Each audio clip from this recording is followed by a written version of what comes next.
I've been thinking a lot lately about why I must write these books, why I feel this not urgency, but allurement to do it.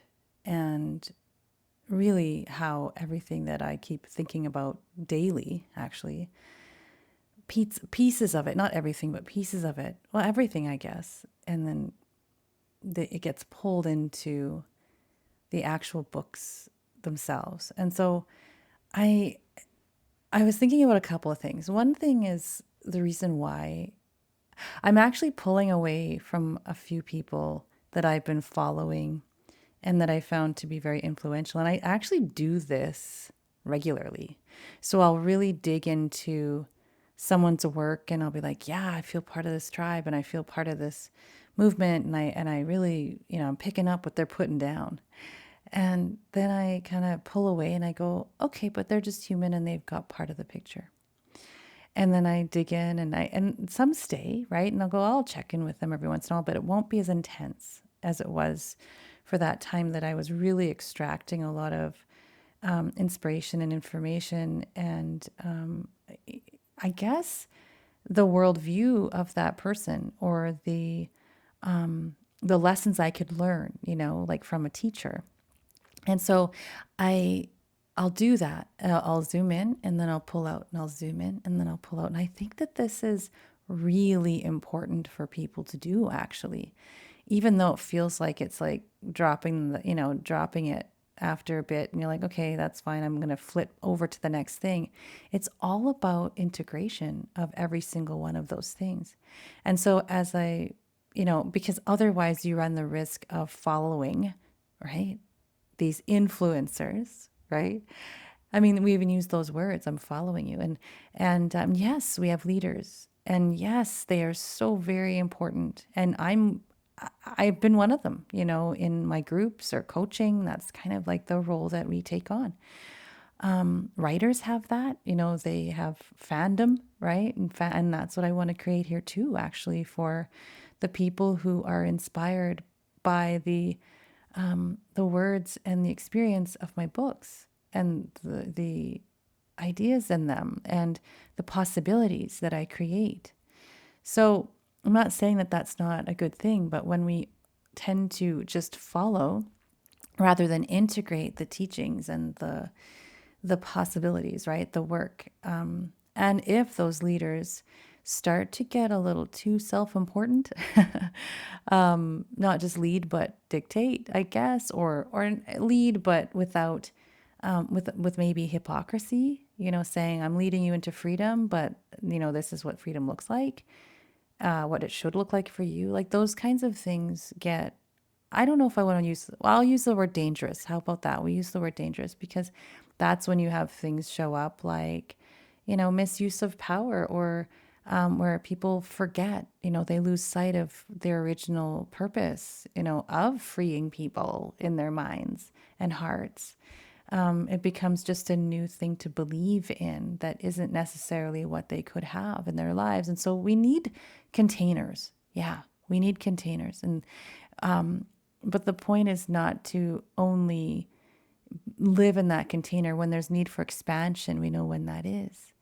And so, and this is where, cults come in and where, people criticize either, the current, we could say cults. I don't know, like maybe it's not a good word. People might be offended or put off by that. But let's say, I guess, I don't want to even use the word container because I'm using that in a positive way, negative, positive.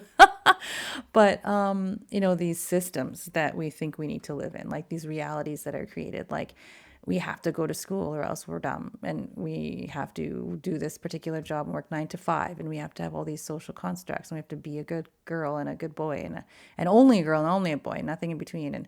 And we have to, I don't know, follow the government and we have to pay our taxes and all these things that we've created. Like this is all a game and this is all make believe. Actually, there is no differentiation between make believe and believe in reality because we created it. Like this is the point of my books. And so, yeah, I want to influence people, but I don't want to be an influencer. in that sense where it's my world that people want to, say, okay, now this is the world we're going to live in. And yeah, I'm painting a picture, I'm building a picture, I'm writing a picture, I'm writing an experience that and orating it, I'm reciting it, and I'm having these, people experience what it would be like, just to open the possibility of what it could be like.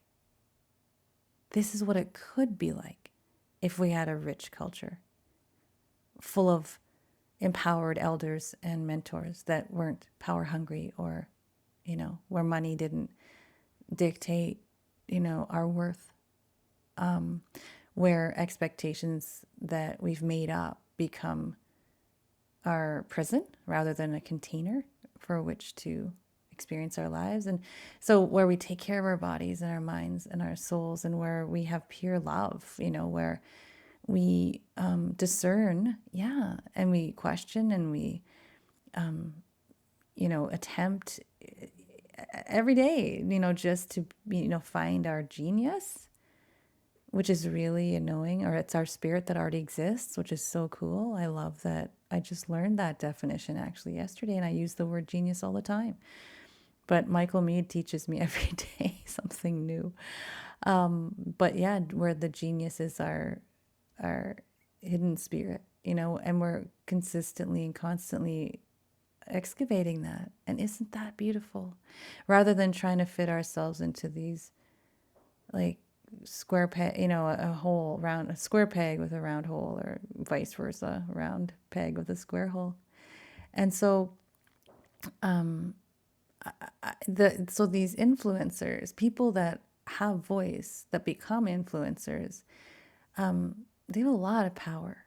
And I want to consistently be giving, the reason why I want people to hear my message, to read my books, is so that they can, I need a certain amount of power for that, but not power over. It's so I can continually give it back to the people who hear that message. And so I'm really quite tired of seeing, posts of people with their rippling muscles and, yeah, you look good, and that's like, I don't want to look bad in my pictures either, and all that kind of stuff. But there's this balance. Like, I'm tired of seeing, the bikini shots, and like disguised as, this is our vacation, but like, well, why are you posting shots of, like, it's just, or these, I want to hear people's opinions and their ideas and their thoughts. Yet what is happening is, even when we're speaking out about polarization, it is always, I don't know about always, I'm saying like 90% of the time, polarized, what happens out of it. And so, again, I think that, and I've done a lot of work in my coaching and my groups, and I'm there to manage it. So that's what the difference is, when you're there, not manage, I guess the word's manage, to support it and hold space for, and see what people's reactions are, or responses are within that safe place.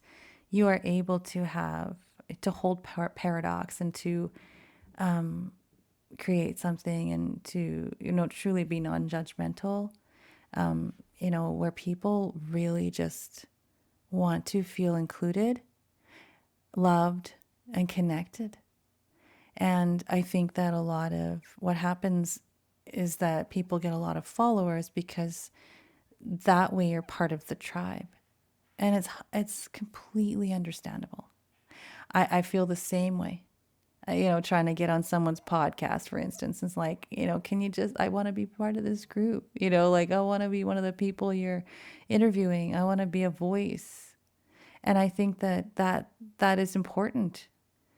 And again, though, the space where that happens is not necessarily social media. We can be introduced to somebody, but it's not where the actual inclusion happens. It happens in person. It happens, and I think it happens and can happen in the imagination. And so I feel that this is why this project is so very important. And I don't mean in like a self important way. I mean